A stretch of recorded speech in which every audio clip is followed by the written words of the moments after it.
네, 오늘 마켓세븐 전화 연결로 좀 진행을 해볼까 합니다. 전화 연결되신 분은 IBK투자증권 강남센터 함정남 차장입니다. 안녕하세요. 네, 안녕하세요. 네, 화이자가 이제 코로나19 경구용 치료제가 환자 입원과 사망률을 90%가량 낮춘다라는 임상시험 결과를 내놨습니다. 이 이슈가 또 지난 주말 미국장에서 상당히 큰 이슈가 되기도 했었는데 시장에서 게임 체인저가 되는 걸까요, 차장님? 글쎄요. 일단은 머크라는 치료제가 시장에 나왔었는데 일단은 머크 몰루피라비른가요? 그거는 이제 50% 수준이었거든요. 그런데 이번에 이제 화이자에서 나온 그 경구용 치료제 같은 경우는 입원과 사망률을 89%까지 낮춘다는 임상 결과가 나왔었습니다. 그래서 이번에는 어쨌든 시장에서 로이터 통신 미국에서 말하는 이야기를 들어보면 화이자가 확실하게 효과가 더 높다라는 점을 일단은 시장에서 인정을 하고 시작을 해야 될 것 같습니다. 그러면은 이 부분에서는 뭐 가격 면에서는 둘 다 비슷하지만 효능면에서는 우월하다라고 시장에서 일단은 받아들이고 있기 때문에 이 부분에 대해서는 우리가 인정을 하고 넘어간다면 아직 게임처인지 아닌지는 시간을 갖고 우리가 해석해야 될 부분이 있겠지만 지금에서는 어쨌든 시장이 원했던 기다리던 뉴스가 나왔다라는 해석에는 뭐 이견이 없을 것 같습니다. 그렇다고 한다면 미국 시장이 나스닥이 계속 연일 사상 최고치를 경신하고 있는 모습 속에서 하나의 의미 있는 뉴스가 되지 않을까 생각해 봅니다. 네, 알겠습니다. 뭐 미국장은 이제 그랬다 치고 국내 증시가 오늘 이제 어떤 영향을 받을지 많은 분들이 궁금해하실 것 같습니다. 국내 경구용 치료제와 관련 종목들은 주가 타격이 있을까요? 아니면은 뭐 국내에서도 화이자 관련주, 머크 관련주가 존재하기 때문에 또 희비가 엇갈리는 이슈가 되는 건지 궁금하네요. 일단은 미국에서도 화이자 빼고는 다른 바이오주들이 다 좀 일제히 하락하는 모습이 나타났습니다. 자, 일단은 머크 관련된 경구용 치료제 관련 제주가 HK이노엔이랑 AB프로 바이오였는데 이 부분에서 오늘 하루 타격을 받을 거에 대해서는 뭐 피해갈 수는 없을 것 같습니다. 머크 주가 역시도 미국 시장에서 10% 정도 하락하는 모습이 나왔었기 때문에 그리고 또 모더나 역시도 미국 시장에서는 큰 폭의 하락이 있었죠. 일단은 오늘 타격을 맞고 시작하는 것에 대해서는 어쩔 수 없이 받아들여야 될 것 같고요. 머크 관련주는 HK이노의 AB프로바이오였다. 그다음에 국내 경구용 치료제 관련된 종목은 진원생명과학, 식품제약, 뭐 한국유나이티드제약, 종근당, 뭐 이면매드, 동아약품 뭐 이런 것 종목들이 있는데 이 부분에 대해서는 사실은 조금 아직은 저는 개인적으로는 희망이 있을 수도 있다라는 생각을 가져보거든요. 그 부분에 대해서는 머크가 나왔을 때 시장의 게임 체인저가 될 수 없었던 이유 중에 하나라고 얘기하는 것이 가격의 이유를 내시는 분들도 있거든요.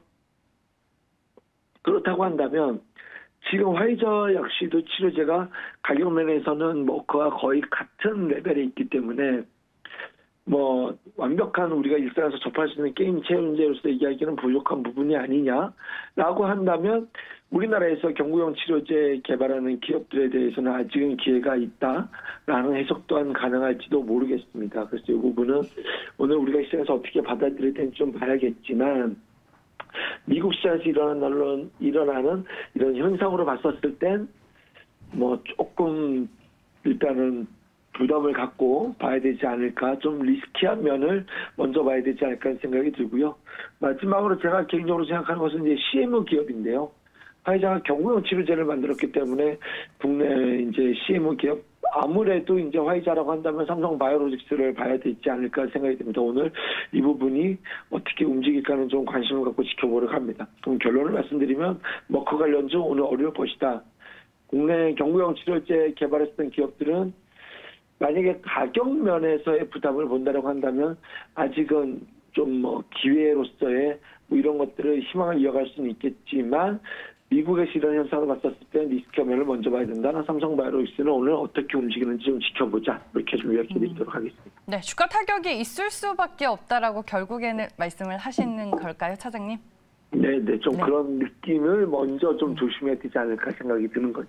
네, 알겠습니다. 화이자 이제 경구용 치료제 모멘텀으로 지난 주말 뉴욕 증시에서는 일제히 뭐 여행, 관광, 레저, 항공, 이 리오프닝 관련주들이 상당히 강한 모습을 또 보였습니다. 국내 증시가 이와 같은 흐름을 오늘 좀 따라갈까요? 뭐 나스닥 다우 지수가 매일 신고가를 경신했음에도 불구하고 네. 우리 증시 움직임을 보면 뭐 막연하게 따라갑니다라고 말씀드리기 어렵겠지만 그래도 틀림없이 의미 있는 반응을 보일 수 있으리라 생각이 듭니다. 미국 내에서 로얄 캐리비안이라든가 카니발, 델타항공 등이 좀 일제히 8% 정도 상승하는 모습이 나타났었거든요. 그런데 우리나라에서 이제 리오프닝과 관련된 여행주라든가 대한항공, 뭐 대표적으로 하나투어, 호텔신라, CJ CGV라든가 하이트진로 이런 종목들이 최근에 좀 일제히 좀 하락하는 모습, 실망스러운 모습이 좀 보였었습니다. 그래서 오늘 하루는 적어도 여기에 대해서 틀림없이 반응하는 모습이 나온다라는 기대감은 충분히 가져볼 수 있을 것 같고요. 특히 뭐 아시아나항공 같은 경우도 고점 대비해서 낙폭도 상당히 커 보이는 것이 사실입니다. 그래서 오늘 좀 필요한 것은 이런 추세를 돌릴 수 있는 양봉의 모습이 나오는 것이 좀 필요하고요. 만약에 오늘 미국에서 이렇게 좀 기대를 가져가볼 수 있을 만한 모습이 아침 시가에는 반영이 되고 오후에 이것을 둘러쓰지 못하고 음봉으로 마감이 된다면 그냥 그 정도의 수준으로서 우리가 생각했었던 좀 위드 코로나 대비해서 실망스러운 모습이 바로 턴하기는 어렵겠구나. 우리나라는 별개로 좀 추세가 어떻게 진행되는지를 봐야 되겠구나라는 투심이 유지될 것 같아서 오늘은 좀 종가가 중요한 날이다라는 말씀을 좀 드려야 될 것 같습니다. 그리고 좀 뭐 이렇게 움직이는 것 중에서는 그 이유를 좀 말씀드린 여러 가지 이유가 있겠지만 뭐 그 이유는 차치하고 나서라도 일단은 오늘은 종가가 양봉으로 돌아서고 추세를 반전시키는 이 결과물을 확인하고 그 다음에 해석이 필요하지 않을까 생각이 듭니다. 네, 최근에 미국장과 국내 증시가 많이 디커플링이 되고 있기 때문에 마냥 기대만은 할 수 없다라고 말씀을 해주시는 것 같고요. 오늘 이제 많은 시청자분들께서도 유튜브로 댓글 참여를 하고 계시는데 위장 대비 상대적으로 박탈감이 느껴지는 게 최근에 또 국내 증시이기 때문에 정말 모르겠다라고 생각하시는 분들도 많으신 것 같습니다. 여기서 이제 궁금한 점은 최근에 이 국내에서 위드 코로나가 11월 1일을 기점으로 시행이 됐잖아요. 그럼에도 불구하고 시장에서 위드 코로나 관련주들 의 주가 흐름이 또 상대적으로 부진하기는 했었는데 그 이유는 뭘까요, 그러면? 일단은 위드 코로나라는 것이 시장에 이미 알고 있었던 재료였다는 점이 하나 있고요. 두 번째는 이제 핵심 이슈는 이 두 번째인 것 같습니다. 위드 코로나를 하고 난 이후에 만약에 확진자가 증가한다면 지금 영국도 그랬고 해외에서도 그런 일이 계속 빈번하게 일어나고 있지 않습니까? 그렇게 된다면 다시 원위치를 돌아와야 할 수밖에 없는 리스크함이 있었기 때문에 단순히 위드 코로나만을 한다는 것만으로는 이제 그 리오프닝 관련주들이 좀 힘을 받기는 어려웠던 것 같아요. 그런데 이번에 위드 코로나 플러스 알파 화이자 치료제라는 이슈를 더해줘서 이번만큼은 이 종목들에 대한 주가가 제가 아까 말씀드렸지만 종가가 중요하다. 추세를 턴하는 종가까지 가격을 유지하는 것이 중요하다라고 말씀드렸지만 사실은 내심 기대가 되기도 합니다. 즉 다시 요약드리면 지금까지는 위드 코로나를 한다 하더라도 모든 것을 리오프닝 하기에는 정책적으로 좀 이어나기가 쉽지 않았겠지만 이번에는 강력한 치료제가 시장에 화두가 던져진 이것이 플러스 알파가 되면서 우리가 기대했던 종목들이 이제부터는 좀 의미 있는 반등을 줄 수 있는 기대감을 가져가는 것이 저는 좀 맞다라는 이런 내심 기대감도 가져가 봅니다. 네, 알겠습니다. 일단은 뭐 경구용 치료제에 대한 기대감이 시장에 존재합니다. 코로나 종식에 대한 기대감을 키우고 있고 또 지난 주말 뉴욕 증시를 보니까 바이든의 인프라 부양안이 하원을 통과하기도 했습니다. 경제 정상화에 따른 우리가 시장의 전략을 또 어떻게 가져가야 할지 그 안에서 투자 아이디어를 얻을 수 있는 종목도 있다면 마지막으로 소개를 좀 해주시죠, 차장님. 전일 금요일 미국장이 모두가 3대 지수가 돌파했습니다. 거기에는 이 치료제와 관련된 기대감도 있었겠지만 제가 시장에서 예의주시하는 뉴스 중에 또 하나는 미국에서 인프라 법안이 통과가 됐거든요. 그러면은 이 두 개는 함께 플러스 알파의 요인으로 저는 해석을 할 수 있다라고 생각이 듭니다. 그러면은 결국 경제가 정상화가 될 수 있고 미국이 원했던 경제 활동 정상화를 위한 노력, 인프라 법안.